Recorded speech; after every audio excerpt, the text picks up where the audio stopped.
Esta conferência será gravada agora. Pessoal, bom dia. Bom dia. Bom dia, professor. Todos me ouvem. Meu nome é Gelson. Vamos começar. Bom dia. Vamos começar terminologia de soldagem pela manhã e pela parte da tarde também, porque é um assunto relativamente extenso, ok? Vamos adotar a seguinte dinâmica. Eu vou apresentando os slides, vou falando, vou comentando, e na medida que vocês tenham alguma dúvida, pode parar e interromper. Não precisa esperar intervalo, até porque não tem intervalo. Ou esperar acabar, interrompe na hora, comenta na hora, participem, critiquem, tirem dúvidas, questionem, discordem. Ou seja, vamos fazer alguma coisa bem participativa, bem interativa, para que a gente dê uma dinâmica que seja interessante aí até para o aprendizado de vocês. Tá bom, gente? Vamos começar então. A gente vai falar de terminologia de soldagem, né? Então é interessante que a gente comece falando sobre, conceitualmente, o que é a soldagem, como é que a soldagem se apresenta e o que a gente espera de uma soldagem. Uma definição clássica de soldagem seria uma solução para a união localizada de materiais com ou sem a manutenção da continuidade. Então a primeira coisa que a gente observa é a seguinte: a soldagem ela se apresenta como uma solução. E o que todo mundo enxerga é o seguinte: eu tenho duas coisas separadas, tenho duas peças separadas, duas chapas, dois tubos, seja lá o que for, que estão separadas e eu preciso unir de maneira localizada. Eu tenho vários processos de fazer união. Eu posso colar, parafusar, arrebitar.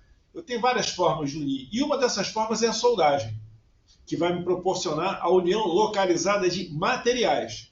Se eu fizesse essa definição para vocês há mais ou menos 30 anos, eu não falaria materiais, eu falaria metais ou ligas metálicas, porque no passado só se soldava metal ou liga metálica. Okay? Só que com a evolução, a gente começou a conseguir soldar outros materiais que não são metais nem ligas. Plástico, cerâmica, polietileno e por aí vai. Então a soldagem, como tudo na tecnologia, evoluiu e a gente chegou a esse nível de soldar todos os materiais que são possíveis de ser soldados. Tá bom?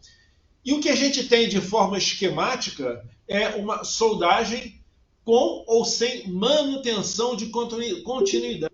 O que é continuidade? Continuidade é uma palavra muito interessante de vocês entenderem o que ela significa, porque ela vai ser necessária ao longo de todo o curso. Continuidade é o seguinte: imagina que eu vou soldar duas peças de aço inoxidável. Se eu tenho alguma parte, se eu tenho alguma estrutura, um equipamento, seja lá o que for, de aço inoxidável, considerando que o aço inoxidável é um material nobre, é um material caro, significa dizer que existe a necessidade de eu fazer aquele equipamento de aço inoxidável. Então aquele equipamento é um equipamento que, no mínimo, tem que ser altamente resistente à corrosão, altamente resistente à oxidação. Se eu quero fazer uma união soldada de duas partes de aço inoxidável, por exemplo, o meu resultado final daquela união, ou seja, o meu cordão de solda, o meu metal de solda final, não pode ser quimicamente diferente do que eu estou soldando. Então, se eu estou soldando duas partes de aço inoxidável, eu tenho que ter um cordão de solda que tenha, no mínimo, as mesmas propriedades químicas, físicas, mecânicas e metalúrgicas do material que eu estou soldando. Ok? Existem frases na engenharia que são interessantes. Uma delas é a seguinte: nenhuma estrutura é mais forte do que a sua parte mais fraca. Então, se você tem uma estrutura soldada, a solda não pode ser a parte mais fraca da estrutura. A solda tem que ser, no mínimo, tão forte quanto a estrutura. Só que o conceito de forte e fraco ele é muito abrangente. Ele chega até ao ponto de você falar em oxidação e corrosão. Então, a palavra continuidade significa isso. Significa continuar. Eu vou ter uma união soldada, eu vou ter um cordão de solda, eu vou ter um metal de solda que ele apresenta continuidade química, física, mecânica e metalúrgica em relação às peças que eu estou soldando. Ok, gente? Só que existem situações onde essa continuidade eu posso abrir mão dela. Por exemplo, vou soldar ferro fundido e vou fazer um cordão de solda de bronze. Então, quimicamente, o bronze é totalmente diferente do ferro fundido. Mas isso é uma outra história, é uma aplicação bem específica. São exceções. Então, o que a gente tem que ter em mente é isso. Nenhuma estrutura é mais forte do que sua parte mais fraca, e a solda nunca pode ser a parte mais fraca da estrutura. Então, aí eu tenho um esquema de duas peças que estão separadas, eu tenho aqui um espaço vazio, venho aqui com um chamado metal de adição ou material de adição, vou fundir uma parte, vou fundir uma outra parte, vou fundir o metal de adição, vou misturar isso tudo que está fundido, isso tudo vai derreter, vai formar uma região líquida chamada poça de fusão.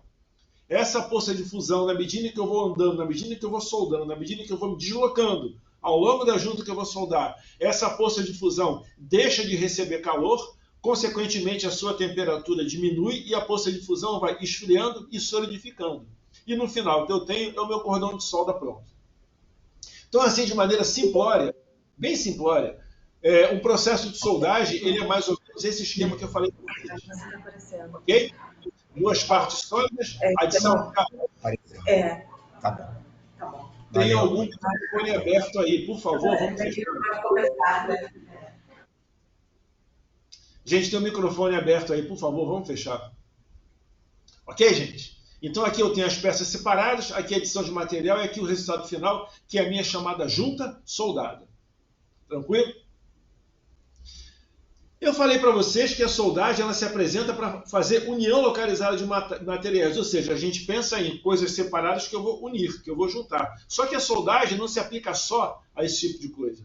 Imagina aí uma reta escavadeira, uma pá colheitadeira, imagina um equipamento como esse aí que está na tela. Esses dentes dessas pás, eles sofrem desgaste. Na medida em que eles sofrem desgaste, eles vão diminuindo suas dimensões, até que chega a um ponto que o uso dele começa a ser proibido. Ou melhor, não permitido, né? Porque ele já não tem mais a eficácia que ele tinha que ter. Então o que é que eu vou fazer? Eu vou pegar essa pá mecânica e jogar fora? Não. Eu vou recuperar toda essa parte desgastada. Como? Com soldagem. Então eu vou fazer enchimento daquela região que sofreu desgaste, vou fazer enchimento com soldagem. Então eu faço enchimento de material, com material, para recuperar superfície que sofreu desgaste. Então eu já estou vendo aí uma segunda aplicação de soldagem e de processo de soldagem que já não é mais unir partes que estão separadas. Eu agora já estou fazendo recuperação de superfície desgastada. Ok? Se a gente chegar lá na siderurgia, eu tenho aqui um chamado rolo de laminação, que é quem recebe um tarugo incandescente, como está aqui nessa imagem do meio. Esse tarugo vai ser laminado pelos rolos de laminação. E esse rolo de laminação também sofre desgaste. Ao longo do tempo ele vai perdendo dimensão. Então o que eu faço? Eu pego esse rolo de laminação e faço enchimento na sua superfície para recuperar a perda de desgaste que eu tive. Ou seja, mais uma aplicação de soldagem que não é união localizada de partes que estão separadas. Ok? Fiz o meu processo de soldagem e encontrei uma descontinuidade. O que é uma descontinuidade? Descontinuidade é aquilo que a gente possivelmente vai chamar de defeito. É um poro, é uma trinca, é uma falta de material, ou seja, ali eu não tive a continuidade que eu falei no primeiro slide. Ali eu tive a descontinuidade. Então o que eu faço? Eu removo aquela descontinuidade, eu removo aquele defeito e faço preenchimento daquele material vazio, daquela região vazia, desculpa, com o processo de soldagem. Então já não estou mais unindo partes separadas, já não estou mais enchendo superfície desgastada, eu agora já estou fazendo recuperação de uma parte que tinha um determinado defeito, uma determinada descontinuidade, e eu enchi o vazio causado pela remoção daquela descontinuidade. Aspersão térmica ou metalização é uma outra forma de aplicação de processo de soldagem em substituição à pintura. A Petrobras, ela de algum tempo, de uns 20 anos, 25 anos para cá, ela vem aplicando a metalização, que é a deposição de metal líquido, em substituição à pintura, em substituição à tinta. Então você tem a aplicação de zinco, aplicação de alumínio em superfícies metálicas, em substituição à pintura. A pintura dura 2 anos, 3 anos, a metalização, a aspersão térmica, pode durar até 20 anos. E o processo que você usa para fazer essa aplicação, essa metalização, é um processo de soldagem, que é a chamada aspersão térmica. Então aqui eu tenho um esquema, aqui eu tenho uma aplicação manual, aqui numa área fechada, no eixo, aqui numa estrutura em céu aberto, e aqui eu tenho essa metalização robotizada, ou seja, mais uma aplicação que é oriunda da chamada soldagem, do processo de soldagem. Okay? Então a que conclusão a gente chega? Que a soldagem é uma solução para a união localizada de metais, sim. De materiais, sim, mas ela serve para união, recuperação, revestimento e uma série de outras aplicações que a gente vai ter que podem ser utilizadas a partir de um processo de soldagem. Tá bom, gente? O que é interessante que vocês entendam? Não coloquem na cabeça que soldagem é só para unir o que está separado. Não, a soldagem ela serve para fazer essas coisas que eu falei ali da união e mais outras que o tempo nem me permite aí de continuar falando para vocês. Mas existe uma série de outras aplicações aí. Ok? O que eu procuro com isso tudo? O que eu procuro no final de tudo? Eu procuro aquilo que a gente chama de o melhor resultado. E a soldagem ela vai ter que me levar sempre ao melhor resultado. O que essa imagem aí tem a ver com o que eu estou falando de melhor resultado? Se der um carro, um cara pegou lá um cilindro de P3 GLP, que é o gás de cozinha, né? Ele pegou o cilindro de P3 e botou no porta-mala do carro dele, parou num posto de GNV e mandou encher o cilindro de GNV. Só que o cilindro de GNV tinha lá um gatilho, tinha lá uma gambiarra, que ele enchia o cilindro de GNV, que é o GNV do carro, e também jogava gás para dentro do cilindro GLP. Qual é o problema disso aí? GNV é gás natural veicular. GLP é gás liquefeito de petróleo. O gás que entra aqui no cilindro de GNV, ele entra gás. O gás que entra aqui no cilindro de GLP, ele não entra gás, ele entra líquido. Então, o líquido, a pressão é baixinha. A pressão aqui do P13, ela chega aí a 50 kg por centímetro ao quadrado no máximo. Um cilindro desse de GNV, ele chega a pelo menos 200 kg por centímetro ao quadrado.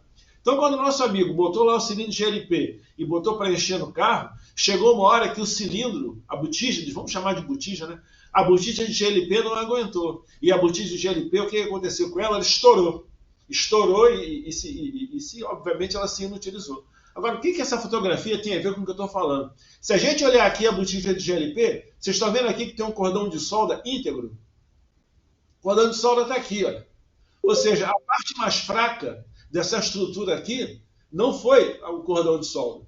O cordão de solda resistiu bravamente. A parte mais fraca foi o corpo do cilindro de GLP. Ou seja, eu dei essa volta toda para mostrar para vocês que aqui é um exemplo de uma estrutura onde a parte mais fraca não é a solda. E é isso que se busca. O melhor resultado que você busca em soldagem é sempre isso. Quando você fala em qualificar um procedimento, qualificar um soldador, qualificar um processo, quando você fala em qualificar, quando você fala em buscar o mais alto grau de qualidade de alguma coisa, é isso. É que para no final você ter a sua soldagem como um elemento que vai se enriquecer. Ok, gente? Gente, até agora só eu falei. Alguma dúvida? Está tranquilo? Vocês estão entendendo? Tem alguma coisa para perguntar? Ô, professor, pede para o Vitor Abreu deixar o vídeo dele. Vitor, eu aqui não estou vendo. Vitor Abreu, por favor, fecha aí a sua câmera, por gentileza. Ok, gente? Vamos começar, então, a falar sobre a soldagem em si, para a gente entrar nas terminologias. Bem que a gente já está falando de terminologia. Ok? Lá no primeiro slide, eu coloquei assim, olha. Vou pegar esse mesmo. Eu tenho duas peças, sólida, estado sólido, vareta no estado sólido. Se eu pego uma peça no estado sólido, uma outra no estado sólido, e aproximo uma vareta no estado sólido, não vai acontecer nada. Está tudo no estado sólido. Ok? Agora, se eu fundo, se eu derreto uma parte dessa peça, derreto uma outra parte dessa peça e derreto o material de adição, aí eu formo um material líquido. E os líquidos eu consigo misturar. Daí o conceito da poça de fusão. Ok? Uma definição clássica de soldagem, segundo a American Welding Society, essa expressão aqui vocês vão ouvir até o final do curso, é AWS, American Welding Society, Sociedade Americana de Soldagem. É a entidade, é o ente que vai classificar tudo que vocês vão ter em relação à soldagem no que diz respeito à qualificação. Tudo que tiver como objetivo a qualificação, eficiência, eficácia, seleção e tudo mais, você vai tratar com a AWS, com as normas da AWS, com toda a configuração que a AWS vai te dar. E como é que a AWS define soldagem? Ela define soldagem assim, olha, coalescência localizada de metais ou não metais, ou seja, pode não necessariamente ser metal, pode ser cerâmica, pode ser plástico, produzido seja por aquecimento das partes a uma temperatura adequada, com ou sem aplicação de pressão, ou pela aplicação de pressão somente e com ou sem o uso de metal de adição.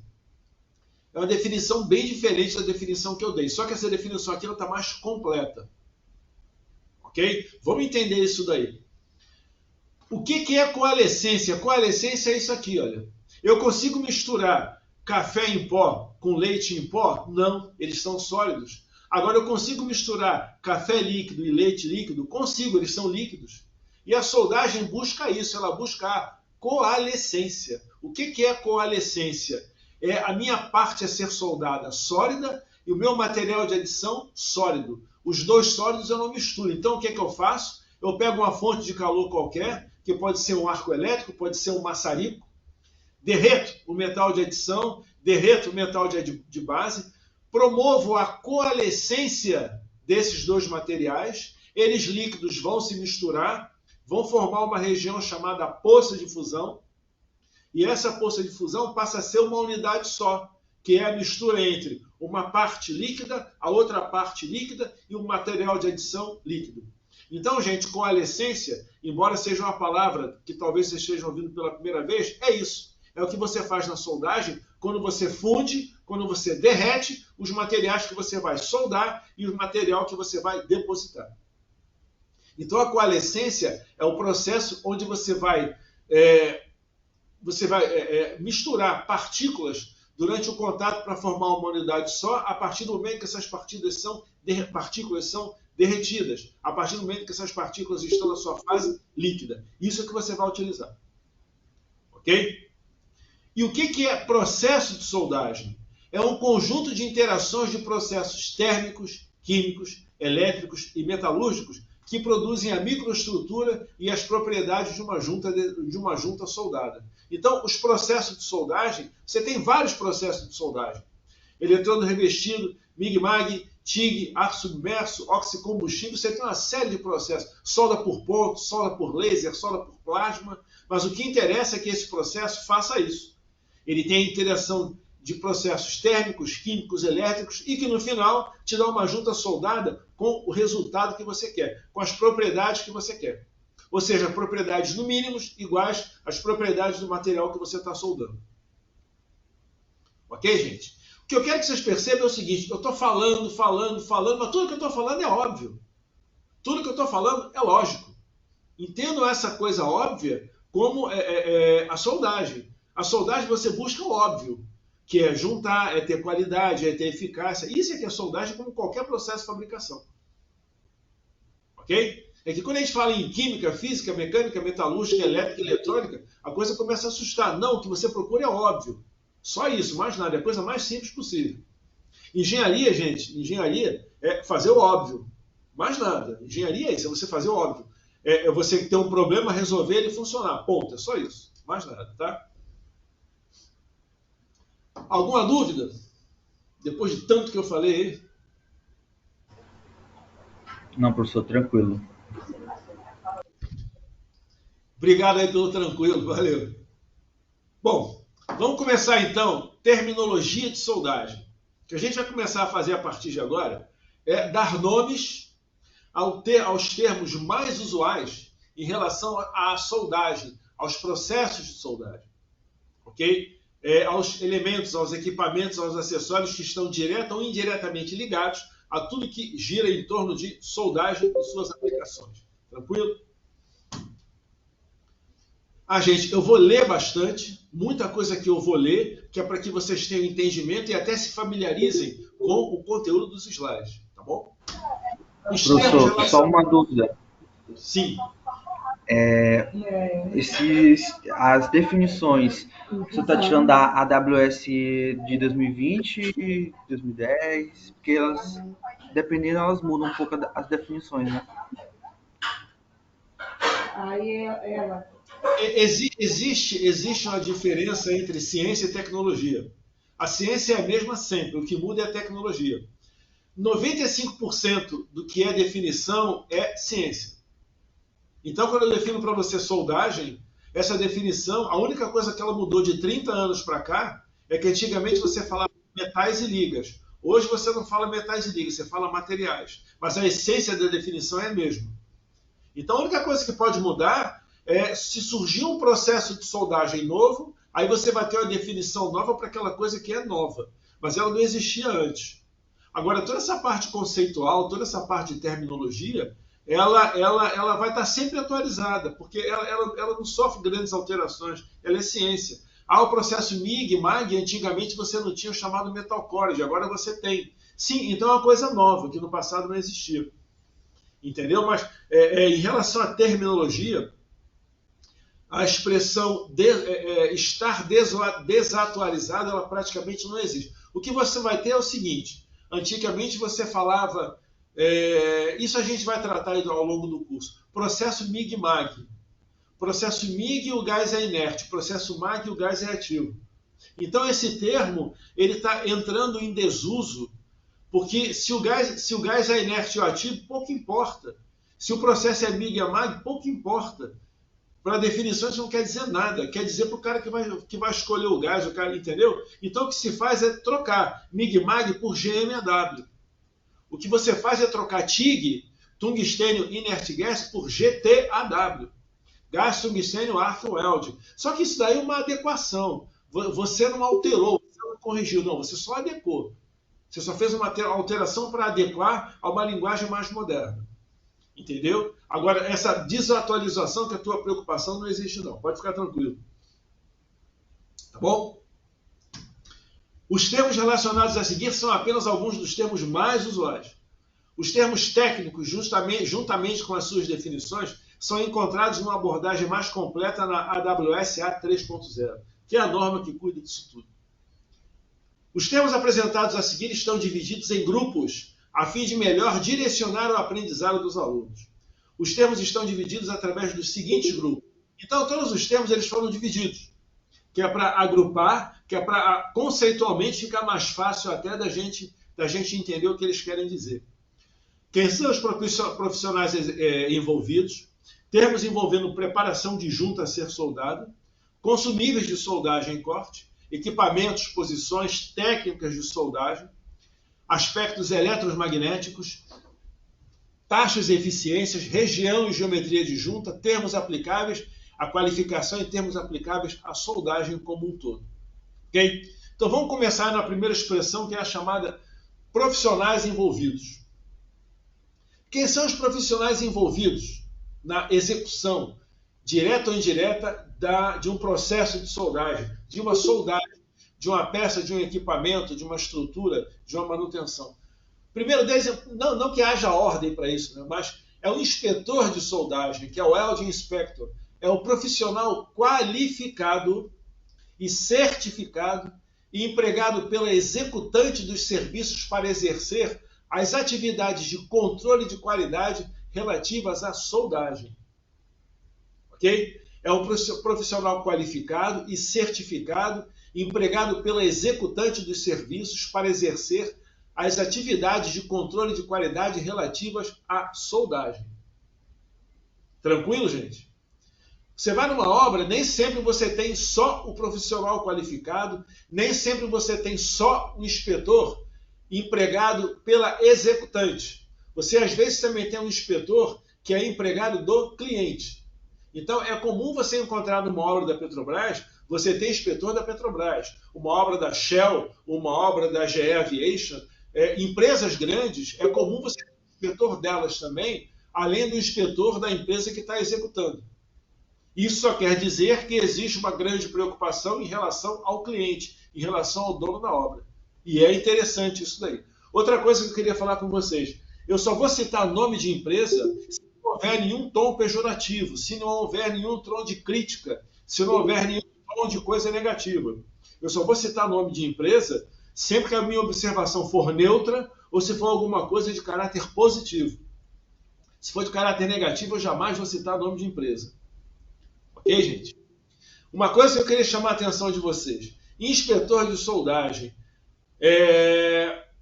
Inspetor de soldagem é interessante que ele seja visto como uma pessoa que vai agregar resultado.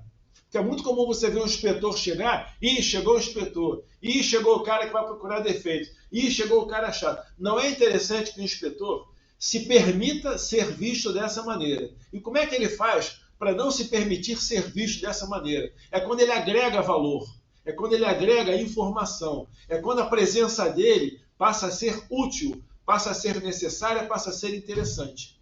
E como é que você consegue isso? Disseminando informação. É você ter alguma informação interessante que você veja, que você tenha, é você ver alguma coisa que você está vendo que não é correta e você tente alertar, que você tente avisar, que você tente corrigir de maneira positiva, sem crítica muito pesada. Então, a tendência é que você passe a ser visto com a pessoa que agrega valor, com a pessoa que agrega informação. Informação sempre foi e sempre vai ser importante na vida de qualquer um. E quando você, inspetor, dá uma informação para o soldador que faz com que ele aprenda, ele vai ser grato. O operador, o soldador, o encarregado, o mestre, seja lá quem for. Então é interessante que o inspetor ele contribua para que ele passe a ser visto de maneira diferente daquela que o mercado costuma ver. É só um cara que veio olhar o que está errado. Não, isso não é interessante, não. Então é interessante que vocês procurem tirar esse rótulo aí do inspetor. Ok? Operador de soldagem é o welding operator, é o profissional capacitado a operar equipamento de soldagem automática, mecanizado ou robotizado. Operador de soldagem não solda, quem solda é soldador. O operador é capacitado a operar. Por exemplo, equipamento de soldagem automática, equipamento de soldagem ao arco submerso, uma soldagem mecanizada, uma soldagem robotizada. Esse cara é operador, ele não é soldador. Ok? E o soldador, o welder, que é o profissional capacitado a executar soldagem manual e ou semiautomática. Então aí a gente já viu 3 conceitos interessantes: soldagem automática, soldagem manual e soldagem semiautomática. O que é soldagem automática? É aquela em que eu tenho um operador. De cara, o operador de um processo de soldagem automática, em 90% dos casos, ele dificilmente vê o que está sendo realizado. A não ser que você prepare tudo, o operador consegue ver a poça de fusão. Na sua grande maioria, o operador não consegue ver a poça de fusão. Diferente do soldador. O soldador executa um processo de soldagem manual ou semiautomático, ou seja, ele tem ação, ele tem interação com a poça de fusão, com o processo de soldagem. Ele consegue ver a poça de fusão. O operador geralmente não consegue. Quando é que o operador consegue? É quando você tem um processo de soldagem que é filmado, que você tem câmera, que joga para uma tela de computador, que você consegue enxergar através de uma câmera. Nunca por proximidade, nunca porque você está perto. Ok? Então, os 3 principais profissionais envolvidos no processo de soldagem são esses daí. O inspetor, o operador e o soldador. Não são os únicos, mas são os mais diretamente ligados à aplicação de um processo de soldagem. Então, está aí um exemplo de profissionais envolvidos. 2 soldadores fazendo a soldagem, a execução de um processo de soldagem de uma tubulação, né, de um duto, de um pipe. Observe que o lugar é extremamente hostil. Tem um deitado embaixo ali, parece ser lama, o outro em cima. Ou seja, aí você tem não vou dizer a você total desconforto, porque na realidade soldagem a gente não pode esperar muito conforto, mas é uma situação bem pesada. Aqui, claro, também tem o soldador, só que ele já está no ambiente mais fechado. Aqui atrás tem o extintor de incêndio, ou seja, aqui é um ambiente fechado, ele não está a céu aberto, ele não vai pegar sol e chuva, como esses soldadores aqui podem pegar. Ok? Aqui um outro soldador fazendo a soldagem por um processo semiautomático. Ah, sim, desculpa.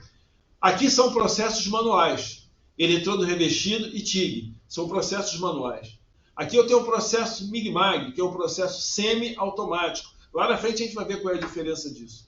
E aqui eu tenho o operador de um processo automático, que é a soldagem ao arco submerso. Observe que ele não está utilizando nem EPI.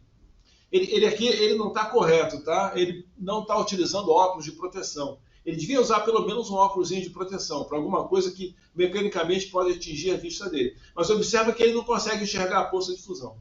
Esse aqui é o operador. Ok? Alguma dúvida, gente? Vamos falar então da preparação da junta. Quais são os termos que estão diretamente ligados à preparação da junta? Metal de base, base metal, é um metal ou liga metálica a ser soldada, brasada ou cortada. Deixa eu falar uma coisa aqui para vocês. Quando a gente fala metal, metal é alumínio, cobre, que mais é metal que eu soldo? Alumínio, cobre, titânio, isso é metal. Aço, aço inox, bronze, cobre, não, o cobre é metal. Bronze, latão, isso tudo é liga metálica.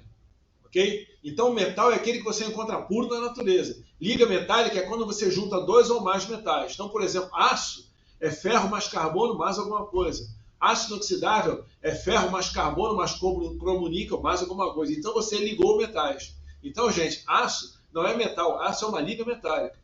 Ferro fundido, aço superduplex, isso tudo é liga metálica. Então, metal de base é um metal ou liga a ser soldada, brasada ou cortada. Bezel, bevel, é a borda do componente a ser soldado, preparado na forma angular. Ver figura 2.2. Lá na frente a gente vai ter aí uma figura mostrando isso daí. O que é o bezel? Ângulo do bezel, bevel angle. Ângulo formado entre a borda preparada do componente e um plano perpendicular à superfície do componente. Nessa mesma figura a gente vai ver isso. E ângulo do chanfro, groove angle, é o ângulo integral entre as bordas preparadas dos componentes. Então aqui eu tenho a minha junta. Meu metal de base, aqui eu tenho o bezel que eu fiz nessa parte, o bezel que eu fiz nessa parte. Quando eu pego um bezel e boto do lado do outro bezel, eu formo um chanfro. Então, chanfro é a união de dois beséis. Eu tenho um bezel de cada lado. Chanfro é o posicionamento dos dois beséis. Ok? Profundidade do bezel. Aqui é a profundidade do bezel, tá vendo? O bezel ele começa aqui e vai até o final da espessura da peça, da espessura da chapa. Então, a profundidade do bezel ela é igual à espessura da peça. Nesse caso aqui, não. O bezel começa aqui e vem até aqui. Ele vem até a raiz da junta. Então, a profundidade do bezel não é mais a espessura da chapa. A profundidade do bezel é essa daqui. Tudo que eu tenho a partir do final do bezel para baixo é raiz da junta. Bezel, bezel, e aqui eu tenho a união dos dois beséis formando o chanfro. Tranquilo? E o que é o ângulo do bezel? O ângulo do bezel é esse daqui. Aqui a superfície perpendicular que ele falou, aqui a face do bezel, o ângulo formado entre essas duas superfícies, a face e a superfície perpendicular.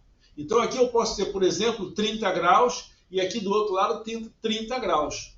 O meu bezel tem 30 graus de cada lado e o meu chanfro tem um ângulo de 60 graus. Eu posso ter 30 graus de um lado e 45 do outro. Eu tenho um bezel de 30 e um bezel de 45. O ângulo do chanfro, 75 graus.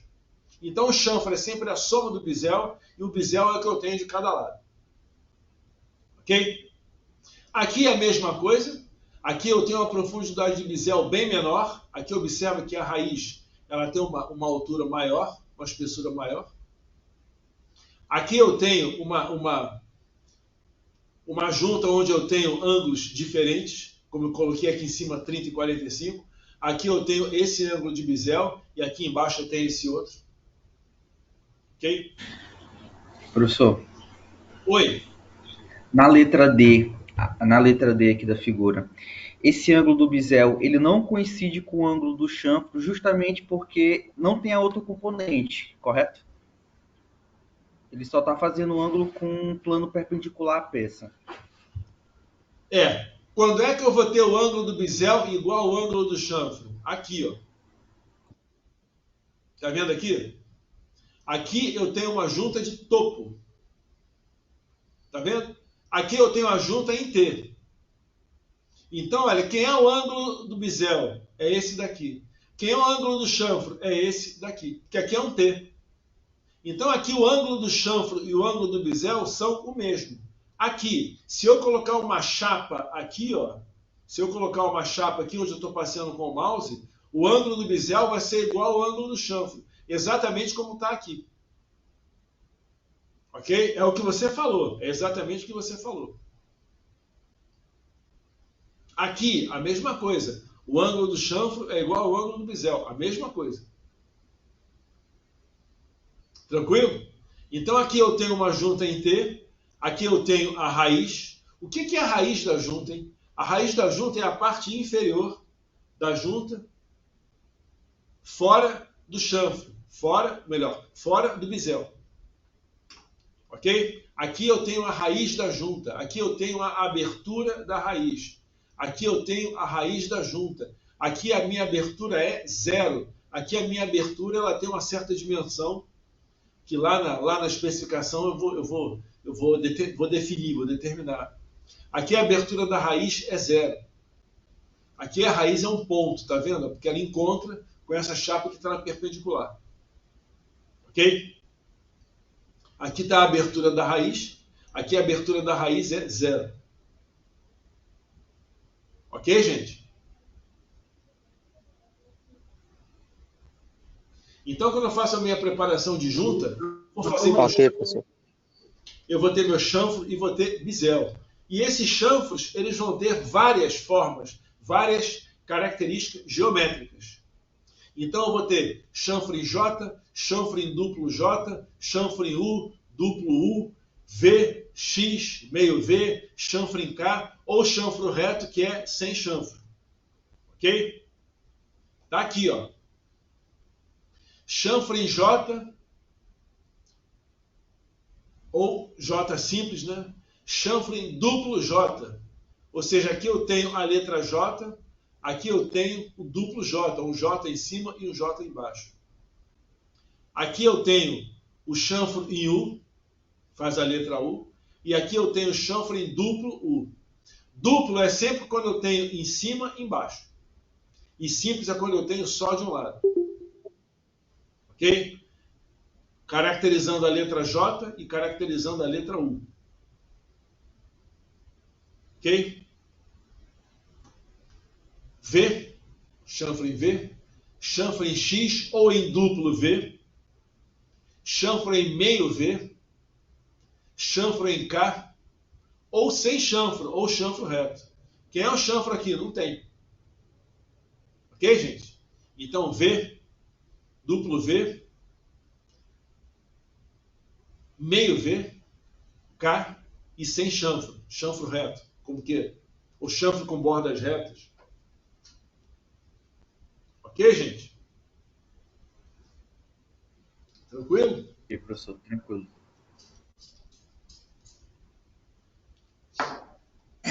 Então, professor, Essa parte é conceitual, entendeu? Essa só parte uma dúvida aqui.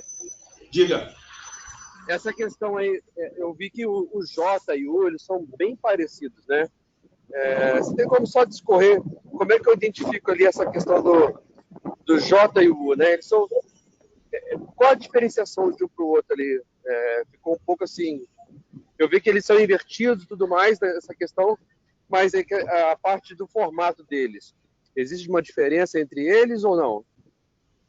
Existem duas coisas que são clássicas aí. A primeira, quem se parece com a letra U? Esse aqui de cima ou esse aqui de baixo? Não, então, beleza, eu percebi isso.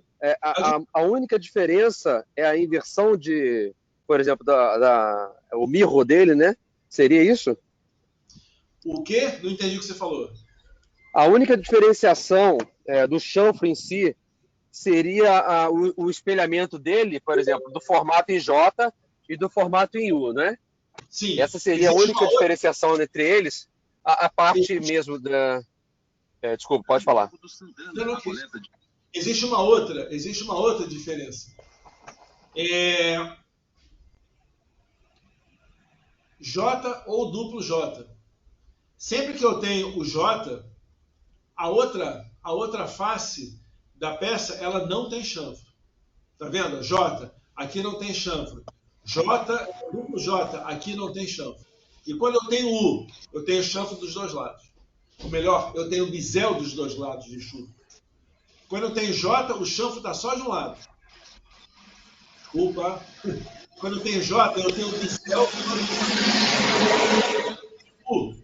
O bisel está das duas peças, está nas duas partes. Agora, a maneira mais fácil da gente enxergar isso é pela similaridade com a letra. Então, por exemplo, show, perfeito, perfeito. letra V, Entendi. K. Aqui é a letra V, aqui eu tenho a letra K. Ou letra X, desculpa. Letra V, letra X, letra K e meio V. Então, chanfre em V, chanfre em X, chanfre em K ou meio V. E aqui reto sem chanfre. Perfeito, obrigado. Ok? Essa parte é conceitual, ela é muito assim, interpretativa, entendeu? Ela é mais... A lógica dela não chega assim uma decoreba, né? Mas você tem que procurar assim, formas de você fazer identificação. Tá? Face do chanfre, groove face. Superfície de um componente localizada no interior do chanfre antes da soldagem. Face da raiz. Parte da face do chanfre adjacente à raiz da junta. Então tá aqui, olha. Face da raiz e face do chanfre. Face da raiz e face do chanfre. A face é sempre a superfície. Vou pegar aqui que fica mais fácil. Tá vendo, olha? Aqui eu tenho o chanfre.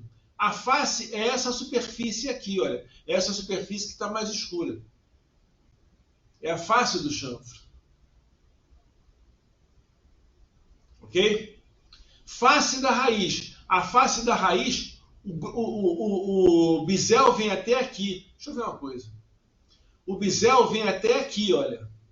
O chanfre vem até aqui. Daqui para baixo é raiz. Então a face do chanfre é essa. A face da raiz é essa daqui. A face do chanfre é essa. Só que ela também coincide com a face Professor, mas Oi. a face do chanfro aí nessa letra C, ela não vai coincidir com a face da raiz também? Não, ela vai coincidir aqui, ó. Porque não tem o chanfre, então é tudo raiz. Porque ele aponta aqui, ó, face da raiz e face do chanfro para a parte onde tem. Olha só, vamos lá. Na C. Eu olhei na norma e também estava assim, e aí. É que ele está considerando aí tudo chanfre. Pois é, aí o bisel, o chanfro é a componente toda, né? A face da componente toda. Ele está considerando o chanfre como tudo. Face da raiz. Parte da face do chanfre adjacente à raiz da junta. Ou seja, ele considera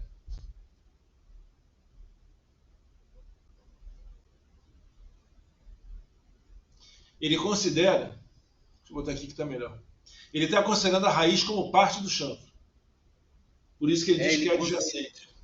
Ele considera a face do chanfre e a face do bisel. Não, a face da raiz e a face do bisel, tudo como o chanfre. Isso. Então ele está considerando uma parte adjacente à raiz. Né?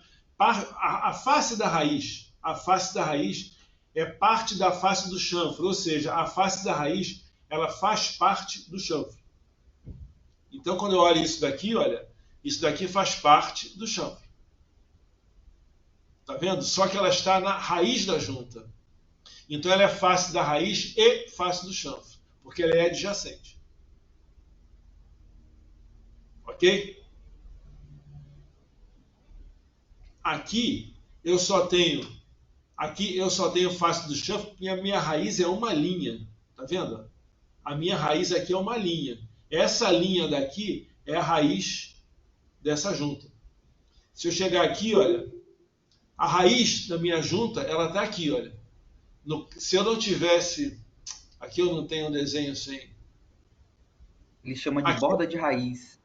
A minha raiz está aqui. Então, quando eu olho a projeção dessa minha raiz, a raiz é esse ponto, esse ponto. Quando eu venho para cá, a raiz é essa linha. Tá vendo? Essa linha daqui é a raiz da minha junta. Então, tudo isso daqui é a face do chanfro. A face da raiz não existe, porque a raiz aqui não tem superfície. A raiz aqui é uma linha, ela não tem face. Diferente daqui, que a face tem superfície. Desculpa, que a raiz tem superfície. Diferente daqui, que a raiz tem superfície. Aqui é a superfície desse lado e aqui é a superfície desse outro. Aqui é a face desse lado, aqui é a face desse outro. Ok? Ou seja, a face da raiz, ela faz parte do chanfro e é adjacente a ele. Ok? Sim ou não? Perfeito, professor.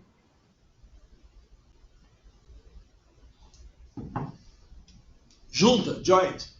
Região onde duas ou mais peças serão unidas ou estão sendo unidas por soldagem. Geometria da junta, joint geometry. Forma, dimensões e configurações de uma junta antes da soldada. Raiz da junta, joint rot. Porção da junta a ser soldada onde os membros estão o mais próximo possível entre si. Em seção transversal, a raiz pode ser um ponto, uma linha ou uma área. Então vamos lá. Aqui é uma junta, né? Uma junta clássica, uma junta tubular clássica, que está sendo preparada para soldagem. Aqui é a junta preparada. Aqui a raiz é uma superfície, tá vendo? Olha, a raiz da minha junta está aqui. Ela é uma superfície. Aqui ela é uma superfície. Aqui a raiz da junta vai ser essa linha e vai ser essa outra linha aqui. Aqui a raiz da junta é essa região aqui projetada ao longo de todo o comprimento da junta que eu vou soldar. Então a raiz daqui é a parte escurecida. Tá vendo?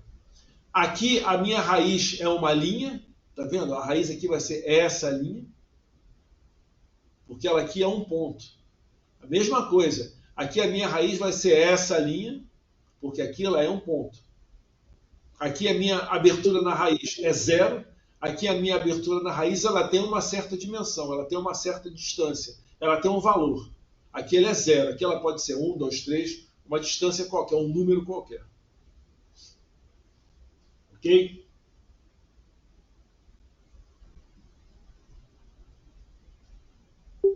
Professor, Oi.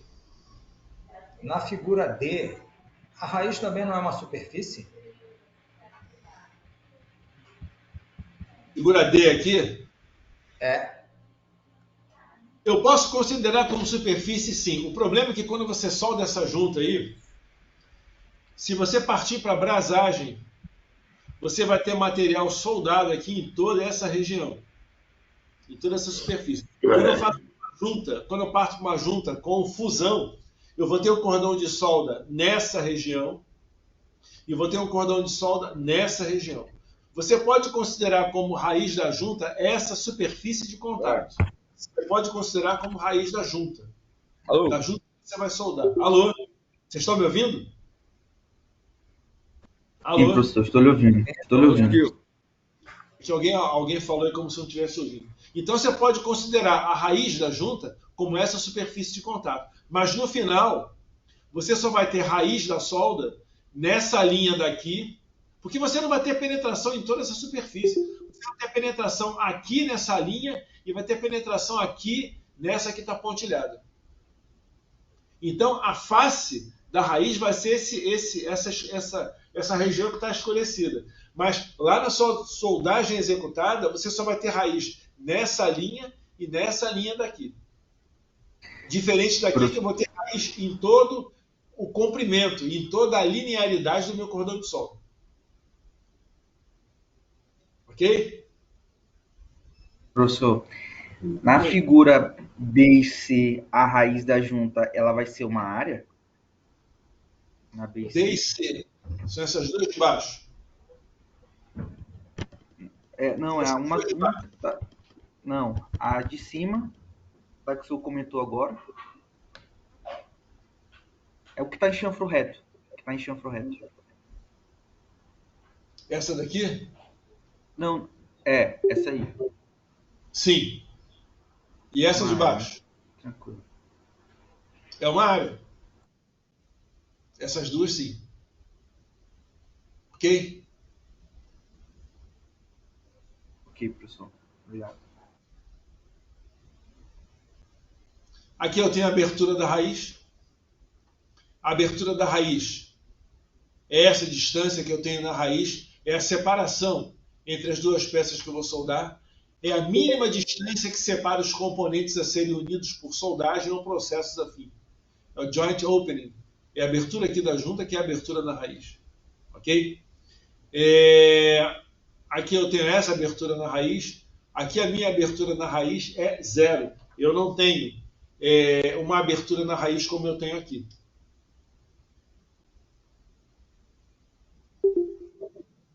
Ok? E aqui é um calibre que você usa como instrumento para medição a abertura da raiz. Primeiro você utiliza para certificar-se que a dimensão da abertura da raiz está correta. E segundo, você utiliza para verificar se a dimensão de abertura da raiz é a mesma ao longo de toda a junta. Então você usa esse instrumento, esse calibre, para aferir se a dimensão está correta e se a dimensão está uniforme ao longo da junta que eu vou soldar. Obviamente, essa dimensão você faz, essa aferição você faz pelo lado reverso, pelo lado oposto da junta. Ok? Cobre junta é o backing. Material ou dispositivo colocado no lado posterior da junta ou em ambos os lados, no caso de processos por eletroescória e eletrogás, cuja finalidade é suportar o metal fundido durante a execução da soldagem. O material pode ser parcialmente fundido, cobre junta permanente, ou não, cobre junta temporário. O mesmo pode ser metálico ou não metálico. Exemplos de cobre junta: metal de base, cordão de solda, cobre e cerâmica, figuras 2.8 e 2.9. Então vamos lá. Aqui eu tenho uma junta clássica. Observe que aqui eu tenho... Oi? Ali o cobre junta está na horizontal, né? Na plana. Tá embaixo, tá. Ele teria vertical para botar do lado ali também, para fazer o chanfre V? Eu não entendi o que você perguntou. O cobre junta está ali embaixo. O back está ali embaixo. Aqui eu tenho a junta de topo na posição plana. Tá. Aí tá o back. Está aqui embaixo. Tá. Aí teria para botar do lado ali ou não? Desculpa, eu não entendi o que você está falando. Do lado como? Sim, ele está embaixo. Mas vamos supor, se eu tenho que passar com a solda para fora da peça, teria como botar do lado ali também ou não tem? Olha só, o cobre junta é um backing. Ele entra geralmente na raiz da junta. Ele entra na raiz da junta. Para quê? Primeiro, está vendo que ele aqui está fazendo... Isso aqui é como se fosse uma forma. Então ele vai dar formato à raiz da junta. E ele sempre vai entrar quando eu tenho aqui, olha, um chanfro com uma abertura de raiz grande e aqui eu tenho uma raiz com a dimensão bem pequena. O que vai acontecer se eu não tiver um cobre junto aqui? Quando eu entrar com a minha poça de fusão, eu vou derreter isso tudo. Então aqui eu tenho pouca massa de material para suportar essa poça de fusão líquida. Como a distância daqui está grande, o volume de líquido que eu vou ter, o tamanho da poça de fusão que eu vou ter é grande. Então a tendência disso daí é cair e eu esburacar a minha raiz. Então coloca-se um cobre junta, coloca-se um mata junta ou backing, primeiro para suportar a poça de fusão e não deixar ela cair, e não deixar ela escorrer. E segundo, para que, além de suportar, além de não deixar ela cair, eu vou dar forma geométrica à minha raiz. Então quer dizer que sempre que eu soldo uma raiz e eu não coloco back de cerâmica, a minha raiz vai escorrer e a minha raiz vai ficar sem formato geométrico. Não, o que eu estou querendo dizer é o seguinte: em situações específicas você coloca o cobre junta. Primeiro, a minha abertura de raiz é grande. Segundo, a minha raiz ela é um ponto, tá vendo? Então aqui eu tenho pouca massa de material. Porque às vezes existem situações onde você, depois que você fizer a tua raiz, você não vai ter acesso a ela. Por exemplo, estou soldando uma tubulação, aí vou botar um cobre-junta lá dentro da tubulação. Como é que eu vou fazer depois para tirar o cobre-junta? Ele vai ficar na tubulação? Não tem como. Ele vai começar a servir de obstáculo. Agora, existem cobre-juntas que eles podem ser fundidos e fazer parte da minha raiz, fazer parte da junta soldada lá na raiz. Mas são casos específicos. Agora, geralmente eu coloco o meu cobre-junta e meu mata-junta para que depois ele seja removido. Ok? Professor, Aqui... Oi? o cobre-junta, ele pode ser a própria tubulação em que ela está soldada? Eu vou especificar minha pergunta, porque isso acontece na plataforma lá. Sim. E aí, sempre existe uma... Hoje, a Petrobras está usando muito dupla calha, né? Usando como base a PCC2, a ASME PCC2. E aí, o que acontece? Quando eu faço a dupla calha abraçando a tubulação, né? Então, ele usa mais ou menos ali, aquele meio ali, como se fosse o mata-junta ali. Isso pode ser feito ou não? O meio que você fala é o quê? Aqui o centro da... Quando eu pego as duas duplacalhas e abraço o tubo, né? Ele fica os dois champos, tanto de um lado quanto do lado oposto, tem que fazer essa solda lateral de fechamento da união das duas duplacalhas. E aí, nesse caso, o mata-junta seria o próprio tubo. Isso Sim. Pode acontecer? Ou eu posso usar o próprio tubo, ou eu teria que colocar uma cobre-junta aí, embaixo dele? O negócio é você ter, depois você ter acesso a esse cobre-junta que você colocou para remover. Se você tem chance de remover, interessante que você utilize. Agora, se você não tem chance de remover, esse cobre-junta que você vai deixar lá, ele vai começar a servir de obstáculo para o fluido que está passando lá dentro. Seja gás, seja líquido. Se você não tem condições de tirar, é interessante... Não, mas é externo. É externo. Olha só, se ele é externo, você pode utilizar sem problema nenhum. Pode utilizar. Não, mas a minha dúvida é o seguinte, eu não quero usar o cobre-junta, eu quero saber se o próprio tubo pode servir como cobre-junta nessa situação.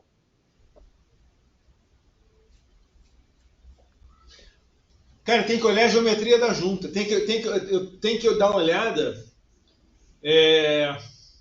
tem que dar uma olhada na geometria do conjunto. Porque o que acontece, né? Ela tem sido usado muito, essa situação, para tubulações que estão com fluido corrente.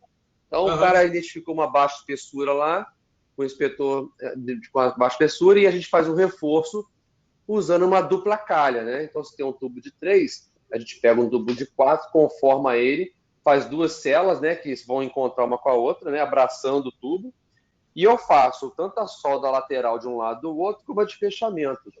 Uhum. E aí, assim, nesses casos, a minha dúvida é o seguinte, né? Obrigatoriamente, eu teria que usar um cobre-junta isolando a minha dupla calha e a tubulação, ou quando eu colocar as duas duplacalhas, quando ela estiver encostando no tubo ali, eu posso usar o próprio tubo como se fosse o meu cobre-junta, entendeu? Tem problema se eu deixar o próprio tubo como o meu cobre-junta? Olha só, eu dizer para você que não tem problema é meio complexo para mim. Porque eu não estou vendo a junta, eu não sei que material eu não sei que situação é. Olhando no imaginário o que você está falando, eu não vejo nenhum tipo de problema. Porque é externo, eu tenho acesso e tudo mais. Eu particularmente não vejo problema. Entendeu?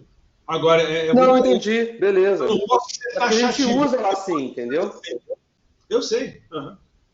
Eu não vejo problema. A gente não usa o cobre-junta, né? Usa o mata-junta no próprio tubo, entendeu? No próprio tubo. Só que na PCC2 ele mostra também a opção de colocar com o cobre-junta. Mas seria um trabalhão, né? Imagina, você colocar por baixo ainda uma outra... Eu sei, entendi. Você falou o quê na PCC2? Oi, desculpa, não escutei. Eu não entendi o que você falou. Você falou PC2? PCC2. ASME PCC2. Entendi. É uma norma Entendi. que para reparo, entendeu? Que eles estão fazendo agora em linhas que o fluido é constante, entendeu? E aí ele tem Ali. essas figuras ilustrativas, né? Uhum. Fazendo essa comparação que eu tô te falando. Entendi. Eu não vejo problema de você usar, não. Tanto é que vocês usam lá, né? Entendi. Não, beleza, tranquilo. Tá bom? Beleza, obrigado. Que isso? Nada a ver. E aqui eu tenho o mata-junta, o backing. Aqui eu tenho novo. E aqui eu tenho depois dele utilizado. Observa que aqui ele foi sacrificado. Ele foi deformado pelo material que eu depositei aí.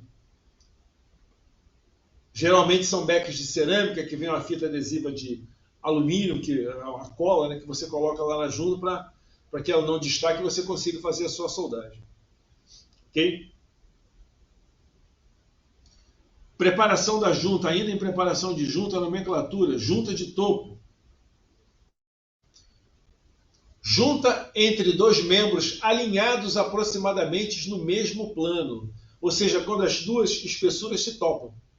Sem chanfro ou com chanfro reto, com chanfro em V e com chanfro em X. Ok? Chanfro em V e chanfro X. Isso aqui não é duplo V? Não, duplo V é quando você tem um lado com chanfro e outro lado sem chanfro. Então aqui é uma letra X, aqui é uma letra V. Ok, gente? E a minha junta é uma junta de topo. Ainda na junta de topo, chanfro em K. A mesma coisa, aqui não pode ser duplo V? Não, é K. Aqui eu tenho um lado da peça sem chanfro. Meio V, U, J, duplo U e duplo J. Ok? Juntas de ângulo. Junta onde, numa seção transversal, os componentes a soldar apresentam-se sob a forma de um ângulo, ou seja, eles não estão de topo. Eles estão formando um ângulo qualquer. Aqui o ângulo entre eles é zero. Aqui não, ele pode ter 90 graus, pode ter 120 graus, ele pode ter uma angulação qualquer. Uma angulação qualquer. Ângulo em quina, ângulo em L, ângulo em T e junta de ângulo em ângulo. Junta de ângulo em quina. Tá vendo? Olha, contato com as quinas, uma quina com a outra quina, e a quina com ângulo, e aqui a quina com ângulo também. Professor, Oi, posso fazer uma pergunta? claro. Quando se fala junta de topo, eu tô com um pouco de dificuldade de imaginar essa configuração. Vê se eu estou enganado. Junta de topo é quando ambas peças estão no mesmo plano? É isso?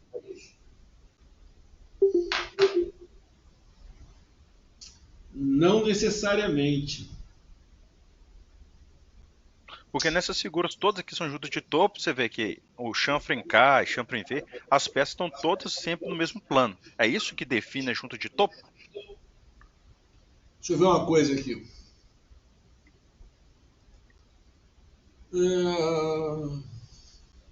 Se eu conseguisse abrir aqui o PowerPoint para fazer um desenho. Deixa eu ver uma coisa aqui, peraí. E quando o senhor falou da junta de ângulo, eu vi ali que tinha algumas peças em uma peça comparada com outra tinha um ângulo de 90, ou seja, pode ser 90, pode ser qualquer outro ângulo diferente delas estarem na mesma superfície, né? Uma peça está formando com outra 180 graus. Então, na minha cabeça, junta de topo é quando as peças formam uma com a outra 180 e qualquer ângulo diferente dessa aqui é uma junta em ângulo. Uma coisa é ela estarem na mesma superfície, outra coisa é ela estarem no mesmo plano. Aqui elas estão em cima da mesma superfície, tá vendo? Ó? Aqui Isso. é como se eu pousasse ela na mesa, elas estão na mesma superfície. Agora, eu posso ter essa peça daqui, ela tem 1 polegada de espessura. Essa peça daqui tem meia polegada de espessura. E eu está no mesmo plano. Não, se eu posicionar essa no meio aqui, ó, aí fica faltando material em cima, faltando material embaixo. Ela é de topo? Ela está no mesmo plano? Tá. Está na mesma superfície? Não. Isso. Ela está no mesmo plano, mas fora da superfície, mas as linhas de centro delas estão alinhadas. Sim, a 180 graus. Isso. Então eu posso Sim. definir o seguinte, assim, eu posso definir que junta de topo é quando as duas peças têm a linha de centro alinhada em 180 graus? Pode. Beleza. Agora ficou Que é um claro para plano mim. de 180 graus. 180 graus. A linha de centro, formando 180, eu tenho uma junta de topo. Eu nunca pensei nessa definição com essa sua, com essa sua lógica. Não estou dizendo que está errado, estou dizendo não é isso não. É que eu nunca pensei assim por esse ângulo, por essa linha de raciocínio. Entendeu? Uhum. É que eu queria fazer um desenho no PowerPoint, mas eu não estou conseguindo entrar no PowerPoint aqui. Aí não vai. Mas tá bom, vamos deixar assim. Qualquer coisa a gente volta a se falar. Beleza. Mas eu acho que é esse, o sentido é esse mesmo. Bom, continuando. Junta de ângulo em quina e junta de ângulo em L. E, professor, esse segundo ângulo em L aí, ele não tá parecendo que tá em quina? Não tá na quina Oi? da peça. Essa segunda imagem de ângulo, ele não tá em quina ali? É bem confuso. Isso aqui é uma definição da AWS. A AWS considera essa definição daqui como uma junta em ângulo. A única forma que eu consigo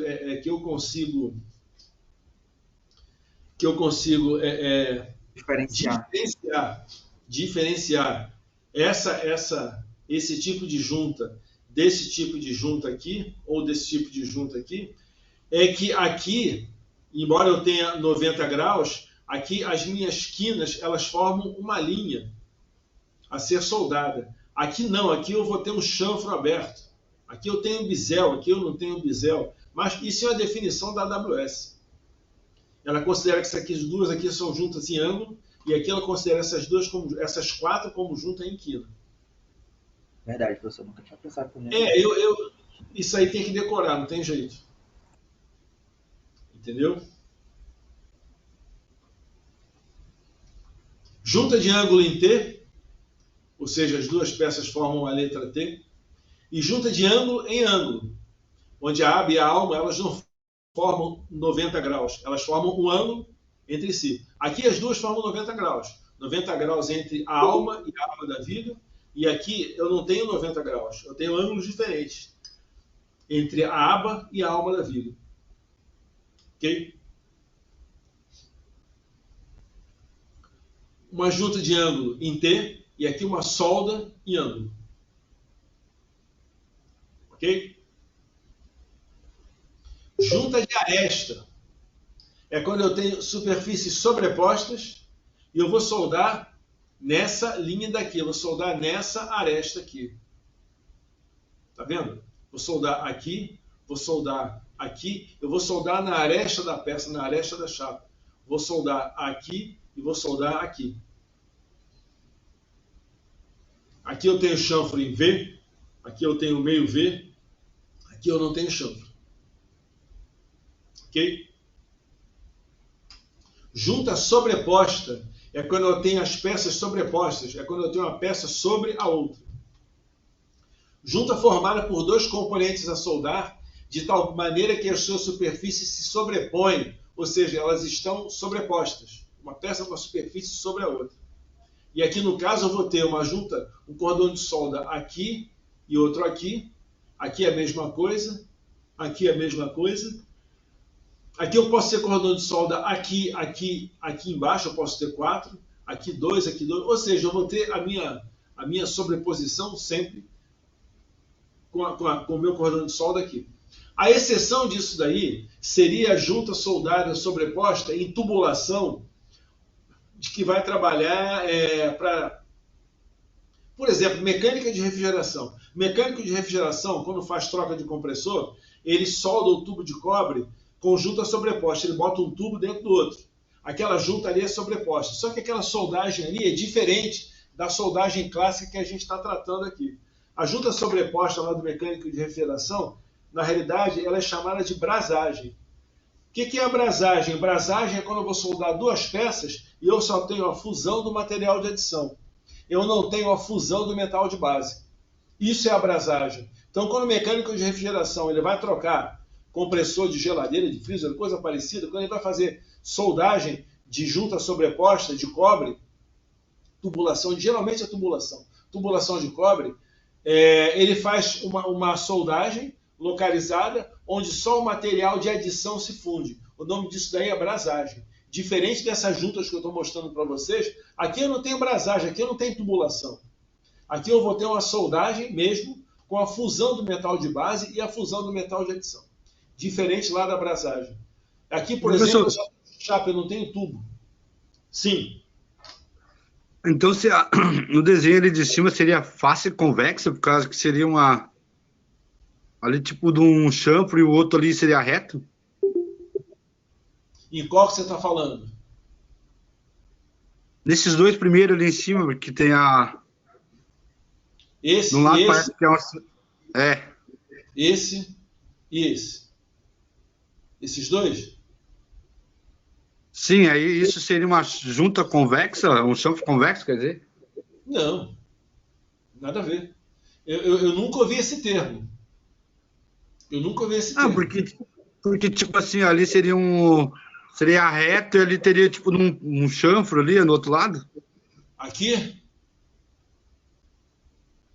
Aqui você está falando? Sim. Então, aqui é como se é similar a isso aqui, ó. Tá vendo? Aqui eu tenho uma superfície na vertical e uma superfície na horizontal. Uma parte na volta vertical, naquele... uma parte na horizontal. Volta nessa outra ali, imagem. Aí, essa aí. Isso. Uma parte na vertical e uma parte na oriental, na horizontal. O meu cordão naquele de solda outro vai ali. aqui? Não, volta no outro slide. Aqui? No outro. Aí. Sim. O que tem aqui? Não é nesse, é no meio, entre os dois tem um slide ali. É o de junta de aresta, professor. Aí. Aqui? Isso. Aí. Seria um chanfre reto e ali embaixo seria um chanfre em V? Aqui embaixo você está falando? Aqui? É. Aqui eu não vou chamar de chanfre, aqui eu posso chamar de abertura em V. Agora, geralmente, esse tipo de junta aqui, você não faz soldagem aqui, não. Aqui você só faz soldagem aqui. Ah, e se eu quiser soldar aqui? Isso aqui é um chanfre? Isso daqui vai se comportar, ele vai ter uma geometria parecida com um chanfre. Entendeu? Agora, deixa eu falar uma coisa aqui para vocês. Por que eu chanfrei isso aqui? Por que aqui eu não chanfrei? Por que aqui eu tenho chanfre e por que aqui eu não tenho chanfre? Na realidade, o mandatário de você ter chanfre ou não é a espessura do material que você está soldando. Raramente você vai encontrar uma peça, uma chapa que você está soldando com 1/4, 6 milímetros, 6,35 milímetros de espessura e que você vai chanfrar, principalmente se for chapa. Dificilmente você chanfra. O chanfre, sabe o que é? O chanfre é uma garantia que você vai soldar ao de toda a espessura da tua junta. Vamos pensar numa coisa. Eu falei ainda agora, um instantinho só.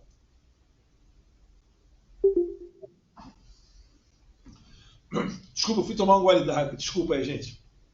Eu falei lá no começo que a tua junta soldada não pode ser a parte mais fraca de uma estrutura forte. Se eu tenho aqui essa peça que eu quero soldar com essa, eu tenho que preencher todo esse vazio. Se eu não preencher todo esse vazio, eu vou ter um vazio aqui no final da solda, e esse vazio é uma descontinuidade. Esse vazio vai enfraquecer a minha junta. Quando eu trabalho com espessuras baixas, quanto é uma espessura baixa? O que é uma espessura baixa? Me dá um número, é difícil você dar o número, entendeu? Então vamos considerar aí uma chapa de 1/4 de espessura, 6,35 milímetros. Até 6,35 milímetros, processo MIG-MAG, arco submerso, arame tubular, você consegue soldar garantindo a penetração total da tua junta. Agora, se você tem uma chapa de meia polegada, como é que você vai botar 2 peças de meia polegada e você vai garantir que sem chanfro, quando você der um passe aqui em cima, você vai soldar em toda a espessura da chapa? Não vai. Então você tem que chanfrar. O chanfro é uma garantia que você vai chegar lá na raiz da tua junta, que você vai chegar na espessura final da tua junta e você vai preencher toda a região vazia, você vai preencher todo o espaço vazio entre uma peça e outra. Você vai preencher todo o vazio da tua junta. Uma chapa de meia polegada nessa situação, só se você utilizar um processo plasma, um processo de soldagem a laser, só que você não tem isso numa obra. Você não tem isso no chaveiro soldando um navio. Até tem na Alemanha, mas não é o caso do Brasil. Então você chanfra para garantir que você vai chegar na espessura mínima lá da tua junta e não vai faltar material. Ok? Quando você tem uma junta com essa geometria aqui, você na realidade, dificilmente o cara vai soldar aqui. A tendência é que ele solde só nessa região aqui. Aí se ele precisar soldar aqui, é como se fosse um V. Ele vai fazer um cordão de solda aqui e acabou. Ok, gente? Sim ou não? Sim, professor. Tranquilo? Tranquilo. Junta dissimilar. Junta soldada onde a composição química dos metais de base dos componentes apresenta diferenças significativas. Ou seja, existe uma determinada condição, existe uma determinada situação onde você foi levado a soldar uma peça de aço ao carbono com uma peça de aço inoxidável. Então você tem que trabalhar para fazer um cordão de solda de uma peça de aço inoxidável com uma peça de aço carbono comum. Isso é uma junta dissimilar, porque a diferença de composição química entre os metais de base, ela é significativa. E se eu estiver soldando um aço inoxidável ferrítico com aço inoxidável austenítico, eles são diferentes? São, mas essa diferença é significativa? Não é muito não, porque eles são aço inoxidável. Então, é uma junta dissimilar? Não, ela não é dissimilar, não. Dissimilar é quando eu quero soldar cobre com alumínio, quando eu quero soldar aço carbono com aço inoxidável. Isso é dissimilar. Porque a minha diferença entre a composição química ela é muito gritante, é muito significativa. Então, eu dou o nome de junta dissimilar. Ok? Consumíveis de soldagem e corte. Vamos começar a falar agora alguma coisa sobre consumíveis. O que é um consumível de soldagem? Material empregado na deposição ou proteção da solda, tais como eletrodo revestido, vareta, arame, anel consumível, gás, fluxo, entre outros. Cuidado, que consumível de soldagem é tudo aquilo que é consumido durante a soldagem. Não, está errado. Que durante a soldagem com eletrodo revestido eu não consumo energia elétrica? Consumo. Minha energia elétrica é consumível de soldagem? Não. Então, cuidado com isso.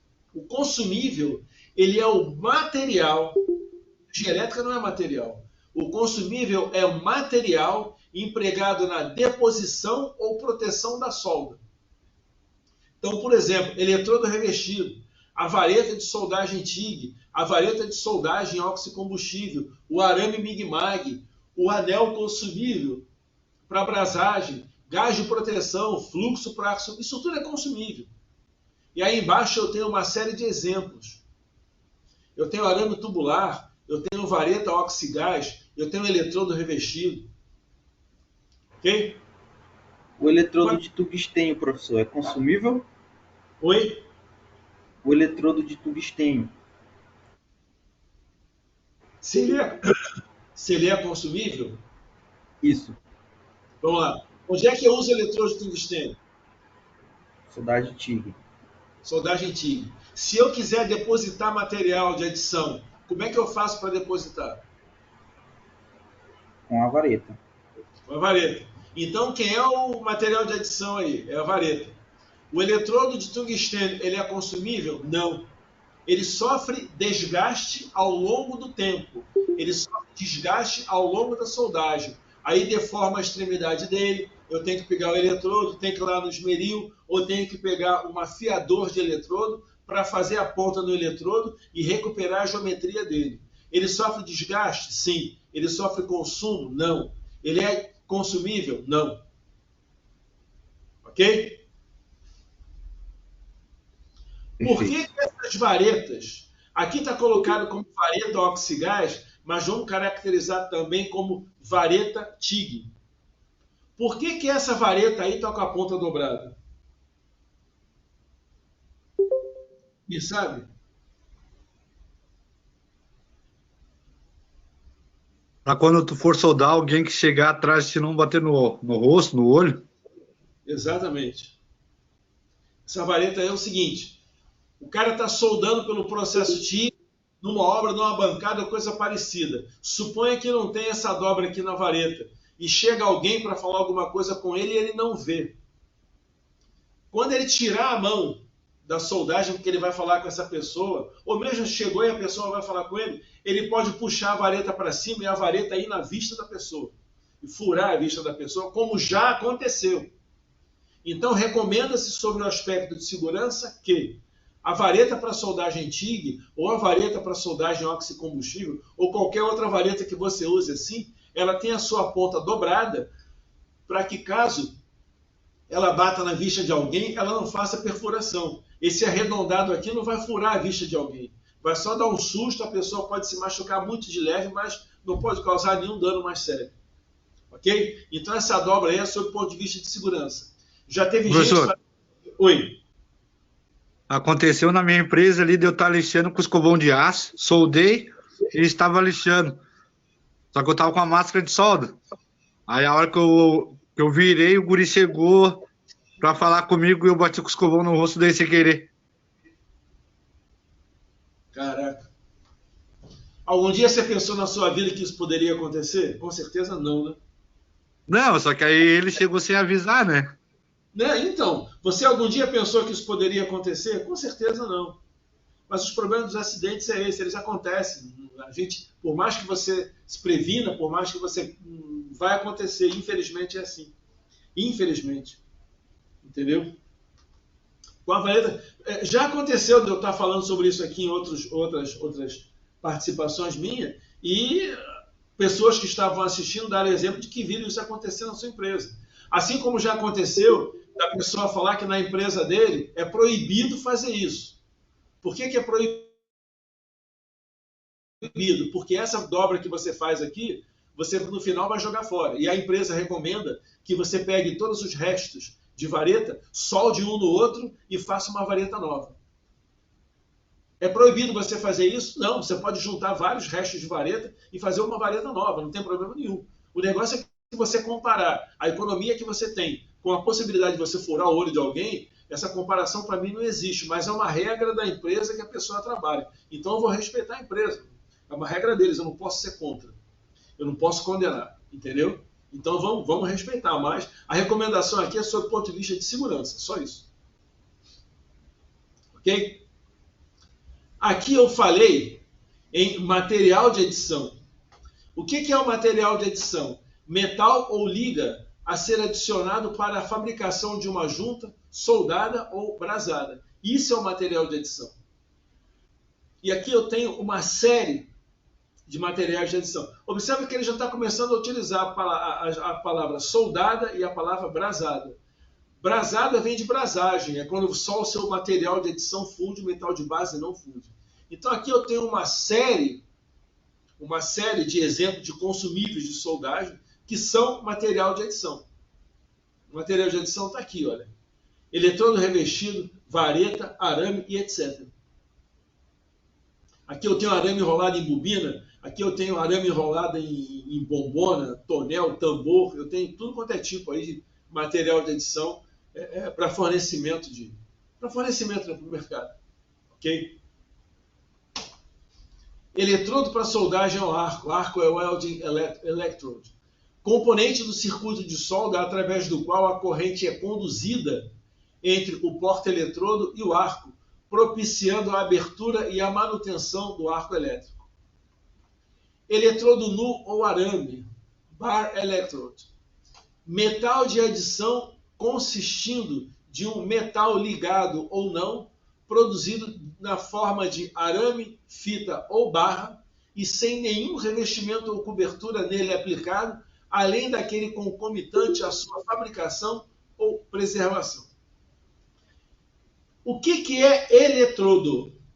Eletrodo é um elemento, é um componente do circuito de solda por onde vai passar corrente elétrica. Vamos pegar a soldagem com eletrodo revestido. Soldagem com eletrodo revestido, o eletrodo revestido ele vai se fundir, ele vai derreter. Por que ele vai derreter? Porque ele é um material de adição. Então, para derreter aquele eletrodo, eu passo por ele uma corrente elétrica, abro um arco elétrico na sua extremidade, fundo a sua extremidade, derreto a extremidade e jogo a extremidade para a poça de fusão. E por ele passa corrente elétrica. Ok? Ok. Arame Mig-Mag. A gente vai ver aí que acontece a mesma coisa. O arame Mig-Mag é um material... Professor, Oi. o slide não está correndo.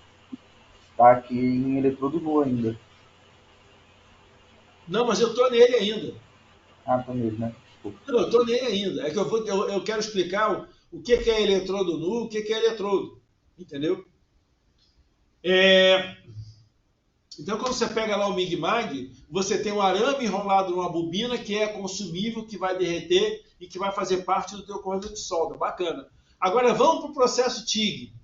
Como é o processo TIG que acabou de ver? Eu tenho um eletrodo de tungstênio, que vai abrir o arco elétrico e vai fazer uma poça de fusão. Só que quando eu quero derreter e depositar material, eu tenho que vir com uma vareta. Essa vareta está na minha mão. Então, a vareta, metal de adição, lá no meu processo TIG, ela faz parte do circuito elétrico? Não. Então, essa vareta não é um eletrodo. Lá na soldagem com eletrodo revestido, o eletrodo faz parte do circuito elétrico? Sim. Então, ele é um eletrodo. Lá na soldagem Mig-Mag, o arame nu ou arame tubular faz parte do circuito elétrico? Faz. Então, ele é um eletrodo. O que é eletrodo? É o componente de soldagem por onde passa corrente elétrica. No processo TIG, o metal de adição está na mão do soldador. Passa corrente elétrica pelo arame, pelo metal de adição? Não. Então, no processo TIG, o metal de adição não é um eletrodo. Ok, gente? Então, quando eu falo em eletrodo, o arame Mig-Mag também é um eletrodo. Ué, mas eletrodo não tem que ser revestido? Não, eletrodo é tudo aquilo por onde passa corrente elétrica. Tranquilo, gente? Que pode ser um arame, pode ser uma fita, pode ser uma barra, pode ter um monte de formatos diferentes. Mas por ele tem que passar a corrente elétrica. Tranquilo? Diferença entre eletrodo revestido e arame. Eletrodo revestido tem revestimento. Arame não tem revestimento. Ah, mas o arame Mig-Mag ele tem uma película de cobre. Sim, essa película de cobre é só para dificultar a oxidação dele. Essa película de cobre é só para não facilitar com que ele se enferruje. Essa película de cobre é para aumentar, para facilitar o contato elétrico e facilitar a passagem de corrente elétrica. Só isso. Tá bom? Aí eu tenho um eletrodo revestido. Metal de adição composto consistindo em uma alma metálica no qual é aplicado um revestimento suficiente para produzir uma camada de escória no metal de solda.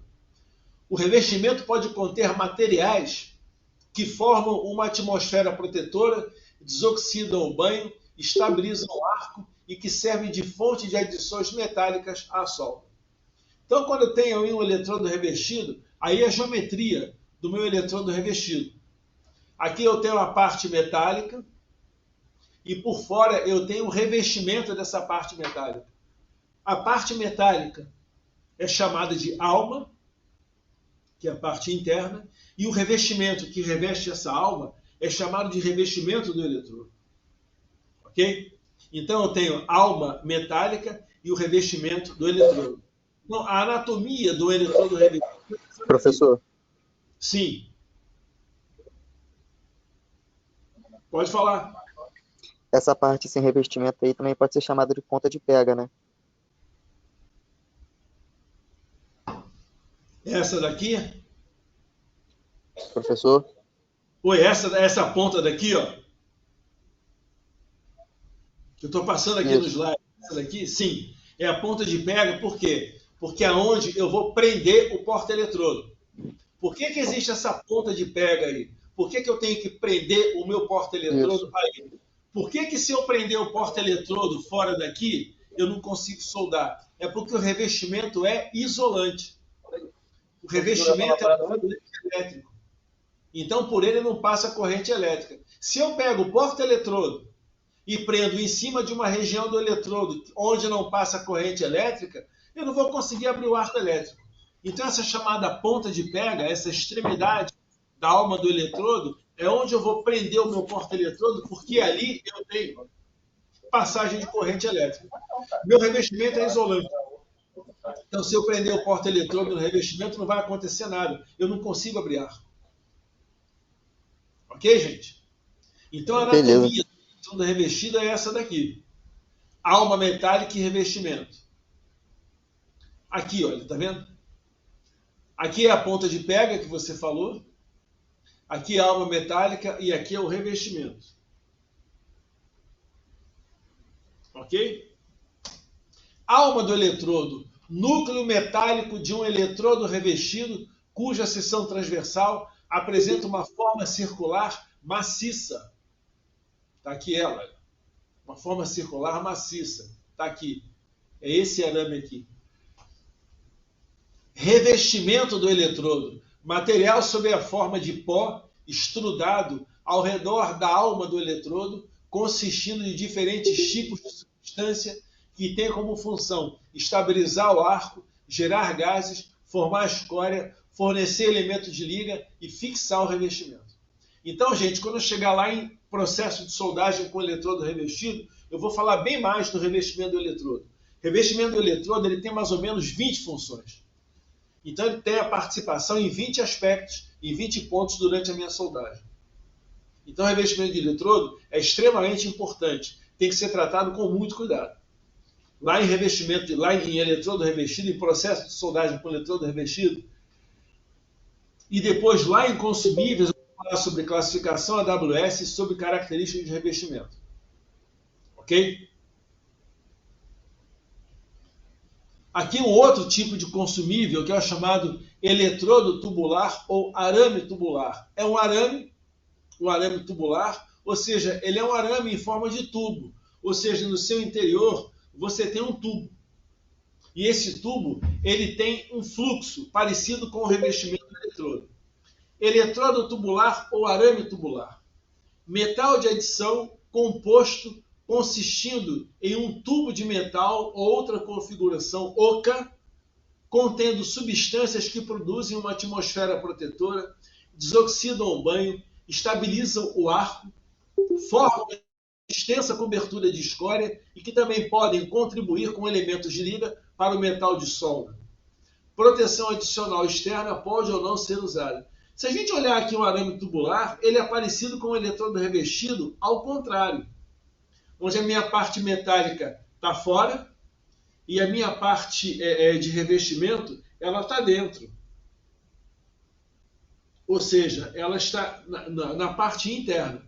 É como se fosse um eletrodo revestido ao contrário. A grande diferença é que o eletrodo revestido ele tem um comprimento tipo 35 centímetros. O arame tubular não. O arame tubular é como se fosse isso daqui, olha. Ele é um arame enrolado numa bobina. Então ele pode chegar a 1 quilômetro de comprimento, por exemplo, dependendo do tamanho da bobina. Então o arame tubular é assim. Ele é um arame em forma de tubo. A parte interna desse tubo eu tenho elementos que são similares ao revestimento do eletrodo e ele vai ser utilizado no processo de soldagem com arame tubular. Ok? Eletrodo de carvão. Eletrodo não consumível usado em corte ou soldagem a arco elétrico, consistindo de uma vareta de carbono ou grafite que pode ser revestida com cobre ou outros materiais condutores de corrente elétrica. Eletrodo não consumível. Ele não é um consumível de soldagem. Mas ao longo da minha execução, ele vai sofrendo consumo. Só que ele não é um consumível de soldagem. Ele é caracterizado como não consumível. Ok? Ele é utilizado para fazer corte, goivagem. O que é goivagem? É você fazer remoção de material da superfície. Você tem uma peça que ela apresentou um defeito, apresentou uma descontinuidade, apresentou uma porosidade, e eu tenho que tirar aquela descontinuidade da superfície da peça ou da superfície da solda. Eu posso esmerilhar, eu tenho uma série de formas que eu posso utilizar para tirar aquela descontinuidade ou aquele defeito da superfície. Uma delas é o eletrodo de carvão. É o eletrodo que eu vou prender no porta-eletrodo, vou abrir um arco elétrico, vou jogar ar comprimido. Quando eu abro o arco elétrico, eu faço a poça de fusão. A pressão do ar comprimido expulsa a poça de fusão, que é um líquido. Esse líquido é expulso e eu removi material. Então, a grande função do eletrodo de carvão é abrir um arco elétrico e auxiliar na remoção de material em cima de uma peça, em cima de uma superfície. Professor, Ok? por isso que se usa um backing, né? Para evitar que a gente está fazendo essa goivagem. Quando você usa um beck de cerâmica, um ponto interessante lá no beck, vamos voltar lá para o beck. Vamos supor que eu tenha uma junta que eu vou soldar aqui. E eu tenho acesso ao outro lado da junta. O que eu posso fazer? Eu posso dar o passe de raiz aqui na minha junta, enchimento e acabamento. Eu enchi a minha junta. Só que eu tenho acesso ao outro lado da junta. Eu tenho acesso à raiz da junta. Então, o que eu posso fazer? Eu posso ir lá com o eletrodo de carvão, fazer uma goivagem em toda a raiz da junta e fazer a soldagem da raiz da junta, de tal forma que a raiz da minha junta fique com aspecto melhor, fique com aspecto mais interessante. Eu removo defeito e tudo mais. Agora, se eu não quiser ter esse trabalho todo, o que eu faço? Ou se eu não tenho acesso à raiz da junta, o que eu faço? Eu boto um cobre junta, eu boto o beck de cerâmica. Então, uma outra função do beck de cerâmica é suprimir a utilização da goivagem com eletrodo de carvão lá na raiz da minha junta. Então, eu poderia utilizar o eletrodo de carvão para fazer a goivagem da minha junta lá na raiz e fazer uma soldagem de raiz com aspecto melhor. O negócio é que isso é muito demorado. Eu tenho a preparação, eu tenho mão de obra, eu tenho HH, eu tenho consumo de energia, eu tenho uma série de coisas. Em determinadas situações é mais vantajoso, é mais barato, é mais rápido você utilizar o beck de cerâmica. Você acabou de soldar, está pronto. É só tirar o beck. O professor. Oi. É que assim, sobre o cobre junto ali que eu perguntei aquela hora. Lá na empresa, eles soldam cintas de inox com arame tubular. Aí eles colocam um babador ali embaixo, uma chapinha, para depois ser removido na usinagem. Só que ao fim da solda ali, de cada beirada, eles colocam também uma chapinha ali. Era isso que eu queria saber, se teria babador para os lados, não só para baixo ali na raiz. Rapaz, você vai ter que me... O que é babador? Não entendi. A outra chapa eu sei o que é, um apêndice, mas esse negócio do babador eu não entendi. É o que? Uma junta de topo? Não, é um chanfre em V, tá? É o que? É um tubo ou é uma chapa? É uma cinta, é uma chapa, ela é calandrada e faz um tubo. Tá? Aí tá, olha só. Eles colocam uma chapa embaixo ali para fazer a solda em cima. Aí depois na usinagem ela é tirada. Só que ao fim da solda, vamos pôr nas beiradas ali, eu tenho que passar, né, com a solda para continuar, para poder depois cortar aquela peça ali para ficar a solda direita. Sim. Era isso que eu queria saber, se teria a cobre junta ou ali para botar dos lados, para a solda não cair para os lados, tá entendendo? você está falando, o que você está falando,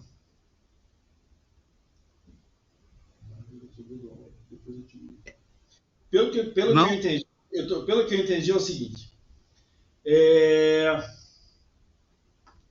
quando você faz uma soldagem, quando você começa a soldagem, você pegou uma chapa, você calandrou a chapa, você fez o tubo, aí agora você vai fazer a emenda do tubo. Bacana. Sim.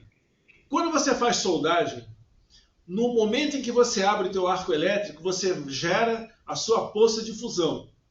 No momento em que você gera a tua poça de fusão, a poça de fusão é como se fosse assim, comparativamente, imagina uma bacia que você vai colocar um monte de ingredientes para fazer massa de uma receita italiana qualquer.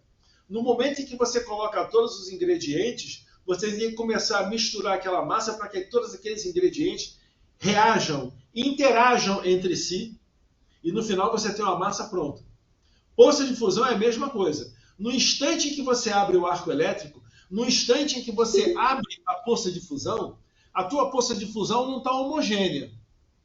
Você não tem interação perfeita entre o metal de base, o metal de adição, o arco elétrico, o gás de proteção.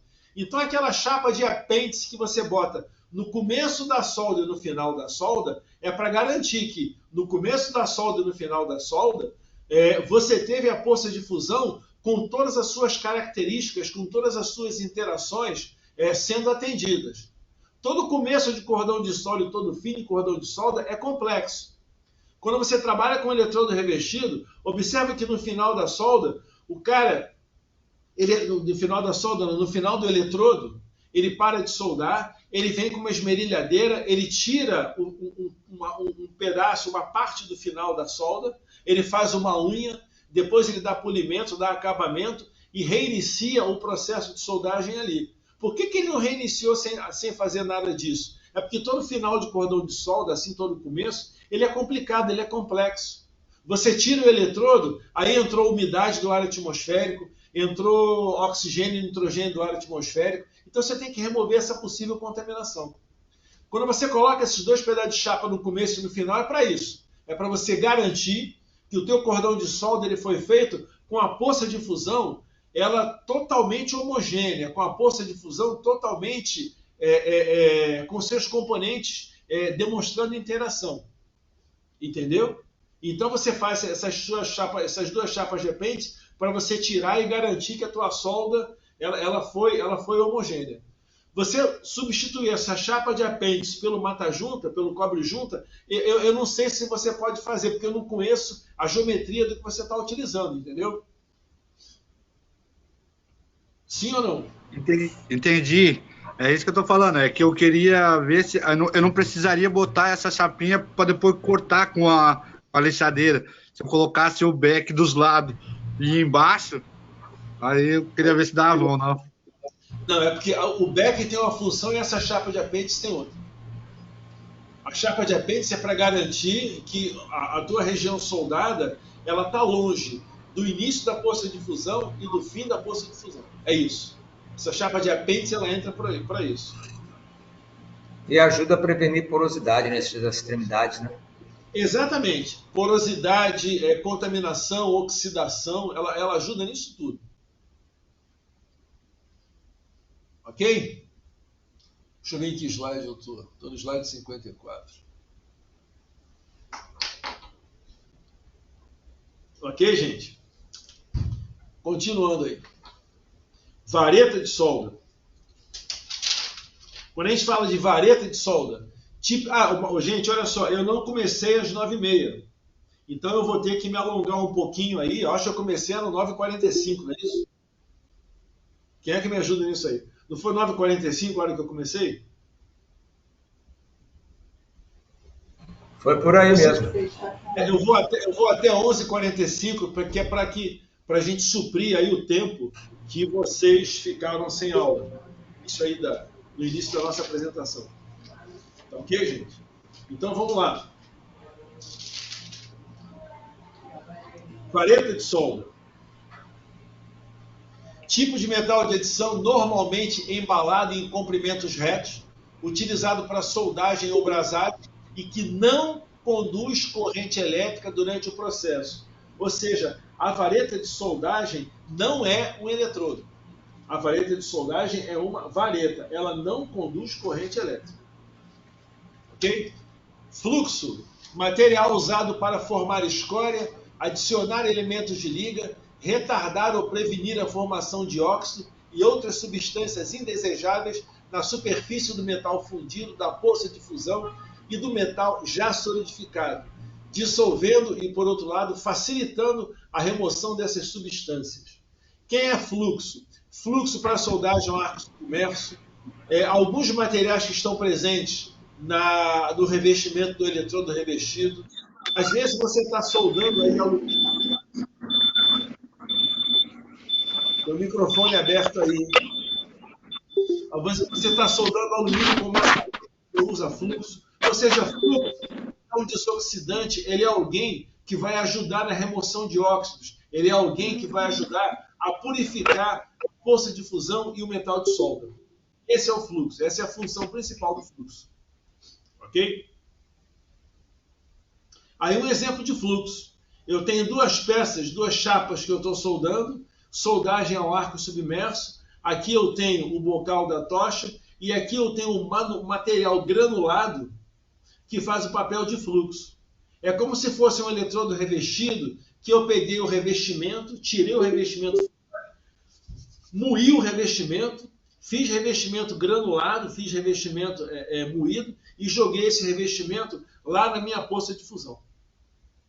Ele vai fazer o papel de fluxo. Na soldagem no arco submerso, esse material que você tem aí é chamado de fluxo. Ok? Atmosfera protetora. Protective atmosphere. Envoltório de gás ou vácuo que circunda a parte a ser soldada ou brasada, usada para prevenir ou reduzir a formação de óxidos e outras descontinuidades superficiais, como, por exemplo, gases inertes, gases ativos, vácuo e etc. Quando você solda com eletrodo revestido, MIG-MAG, TIG, quando você solda feixe de elétrons, você tem uma atmosfera protetora para evitar que o ar atmosférico, que é um grande contaminante, contamine a tua poça de fusão. Então o que você faz é colocar um gás de proteção em volta da região da solda para evitar que o ar atmosférico entre em contato com a tua poça de fusão. Então, por exemplo, eletrodo revestido. De onde vem a atmosfera protetora? É da queima do revestimento. Processo MIG-MAG, processo TIG. De onde vem essa atmosfera protetora? Vem de um gás, um cilindro de gás que você tem do lado da máquina. Na soldagem por electron beam, soldagem feixe de elétrons, você solda a vácuo. De onde vem essa proteção? De onde vem essa atmosfera? Na realidade, soldagem a vácuo é a própria ausência do ar atmosférico. Se você fez vácuo, você tirou o ar atmosférico. Se você tirou o ar atmosférico, você tem a ausência da atmosfera. Então você tem a ausência daquela atmosfera contaminante. Ok? Atmosfera redutora. Reducing atmosphere. É uma atmosfera protetora quimicamente ativa que, a temperaturas elevadas, reduz óxidos de metais ao seu estado metálico. Ou seja, a atmosfera redutora é uma atmosfera que deixa de ser inerte, ela passa a ser uma atmosfera ativa. E ela vai ter participação química durante o teu processo de soldagem. Por isso que ela é redutora. Gás de proteção. É um gás utilizado para prevenir ou reduzir a contaminação indesejada pela atmosfera. É justamente o que a gente acabou de falar. A atmosfera protetora, a atmosfera redutora, elas são obtidas através da utilização de um gás de proteção. Gás inerte é um gás que não combina quimicamente com materiais, ou seja, é um gás que não tem nenhum tipo de ação química. Gás inerte, inert gas, ou seja, ele serve como proteção e não vai ter nenhuma ação ativa durante a soldagem. Ok? Aqui eu tenho exemplos de consumíveis de soldagem. Aqui é um meio onde eu tenho a soldagem com eletrodo revestido. a soldagem com eletrodo revestido, eu tenho aqui, olha, a minha atmosfera protetora. A minha atmosfera protetora, tá vendo? Olha, ela está aqui. Essa atmosfera protetora, ela é oriunda da queima do revestimento. Aqui o processo TIG. A atmosfera protetora, ela é oriunda de um cilindro de gás que eu tenho do lado da máquina. Aqui eu tenho a soldagem pelo processo MIG-MAG. A minha atmosfera está aqui. E tanto no MIG-MAG quanto no TIG, a minha atmosfera protetora, ela é oriunda da presença de um cilindro de gás que está do lado da máquina. Ok, gente? Tranquilo? Perfeito, professor. Equipamentos, processos e acessórios. Vamos começar a falar alguma coisa aí de equipamentos, processos e acessórios? Que daqui a pouquinho a gente vai parar. Ainda tem um tempinho aí. Vamos lá. Gabarito de solda. Dispositivo para a verificação da forma e da dimensão das soldas. Também chamado de calibre de solda. Ou seja, ele é um instrumento utilizado para que você faça aferições geométricas da tua solda. Ok? Também chamado de calibre. Calibre por quê? Porque ele tem uma referência. Você usa uma referência numérica de tantos centímetros, tantos milímetros. Aquilo vira um calibre. Você vai passar aquele calibre ao longo da junta, do chanfro, da abertura, ao longo do que você quer inspecionar, que é para você verificar se aquela dimensão, se aquela geometria da junta, do chanfro, da região soldada, seja lá o que for, está condizente com aquilo que você chama de calibre. Ok? Então, o que você usa para fazer essa aferição é um gabarito. É um gabarito de solda. Ok? Ou calibre de solda. O que é um equipamento? Equipamento é o Eldman, é o produto da fabricação, construção ou montagem soldada, como equipamento de caldeiraria, tubulação, estrutura metálica, oleoduto, gasoduto, navio, plataforma de petróleo, ou seja, tudo isso é um equipamento. Todo o resultado final da tua estrutura soldada, todo o resultado final daquele conjunto de processos que você utilizou para fabricar alguma coisa. Aquilo ali é um equipamento. E outros exemplos de equipamento: navio, submarino, plataforma de petróleo. Equipamento de soldagem: máquina, ferramenta, instrumento, estufa e dispositivos empregados nas operações de soldagem. Então aqui eu tenho equipamentos de soldagem.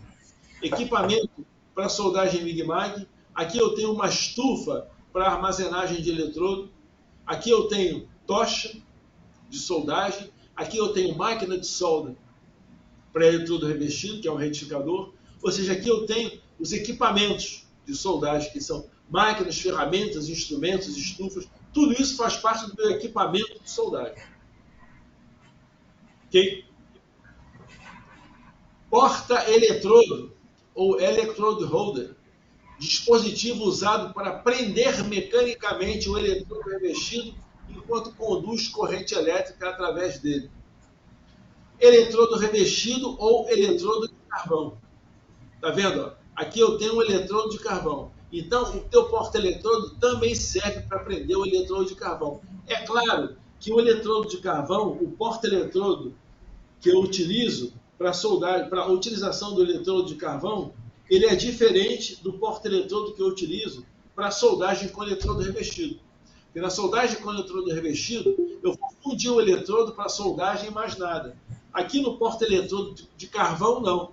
Eu vou abrir um arco elétrico com o eletrodo de carvão e eu vou ter que ter um jato de ar comprimido. Esse jato de ar comprimido vai bater em cima da superfície da poça de fusão e vai expulsar a poça de fusão líquida para eu remover o que eu quero remover daquela superfície. Então, os porta-eletrodos são diferentes. Porta-eletrodo para soldagem com eletrodo revestido é um, porta-eletrodo para soldagem com eletrodo de carvão é outro diferente. Ok? Eletrodo de tungstênio. Eletrodo de tungstênio é o eletrodo que a gente vai ter lá na tocha para soldagem TIG. Tungsten electrode.